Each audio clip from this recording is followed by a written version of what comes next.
Hello दोस्तों, आप सभी को गुलाब जामुन जैसी मीठी मीठी नमस्कार और आप लोगों का स्वागत है मार्केट के पैचअप या ब्रेकअप में। तो अगर हम फ्राइडे के दिन मार्केट की बात करें तो निफ्टी ओपन होती है 17,242 पर और वहां से ऊपर की साइड जाते हुए अपना हाई बनाती है 17,315 का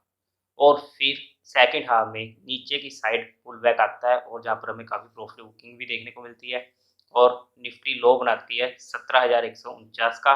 और क्लोजिंग होती है 17,171 पे। तो जैसे कि हमने थर्सडे की वीडियो में बात करी थी कि 17,200 का हमारे लिए सपोर्ट का काम करेगी और मार्केट एक बार 17,200 पर सपोर्ट लेके फिर वहाँ से हमें अच्छी खासी मूवमेंट देके फिर सेकंड हाफ में प्रॉफिट बुकिंग आती है और फिर वहाँ से नीचे की साइड जाती रहती है। और अगर हम एफआईआईज और डीआईआईज की बात करें तो एफआईआईज ने 24,000 करोड़ की सेलिंग करी है और इसी के साथ डीआईआईज ने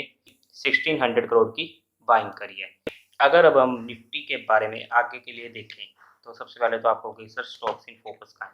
देखो, स्टॉक्स इन फोकस अब वही रहने वाले हैं, बट अब हमें सिर्फ उन पर भी स्विंग ट्रेडिंग के लिए फोकस करना पड़ेगा, क्योंकि अब मार्केट का ट्रेंड चेंज हो चुका है और न्यूट्रल ट्रेंड में आ चुके हैं और हमें जहाँ पर सिर्फ स्विंग ट्रेडिंग में ही फोकस करना पड़ेगा और वो भी हमें स्पॉट पर बाय करके 3 से 5% के टारगेट पर उसे एग्जिट करना पड़ेगा। अब अगर हम निफ्टी की बात करते हैं, 19 तारीख की जो हमें कैंडल मिली थी, जहाँ पर हमने वीडियो भी बनाई थी कि महातांडव का ट्रेलर, तो वहाँ पर जो इसने लो बनाया था 16,800 का, तो एक बार वहाँ पर तो रिट्रेस होना ज़रूरी है, क्योंकि ऐसा लग रहा है मार्केट को देखते हुए, क्योंकि जिस अगले 2 दिनों में जब मार्केट बढ़ी है, तो उतने वॉल्यूम के साथ नहीं बढ़ पाई।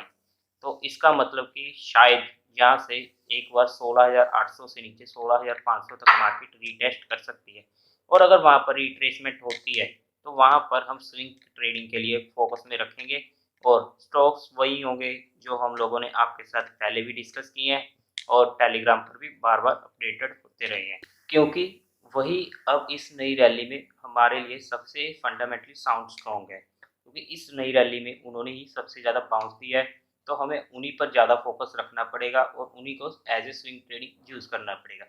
अब ब्रेकआउट पर भी हम काम कर सकते हैं, बट वहाँ पर हमें स्ट्रिक्ट एसएल लेना पड़ेगा। इनफैक्ट ब्रेकआउट पर क्या, हमें अब हर किसी स्टॉक पर भी एसएल लेना ही पड़ेगा, क्योंकि अगर हमने उसमें एसएल ना लिया और हमने सोचा कि चलो हम उसमें एवरेज कर देते हैं या लॉन्ग टर्म इन्वेस्टर बन जाते हैं, तो जो आप उस माइंडसेट में उस ट्रेडिंग पोजीशन में आए थे, उसके अकॉर्डिंग आप उसमें ज़्यादा से ज़्यादा लॉस ले बैठोगे। इसलिए इस टाइम पर सिर्फ हमें स्विंग ट्रेडिंग पर ही फोकस देना चाहिए। Thank you very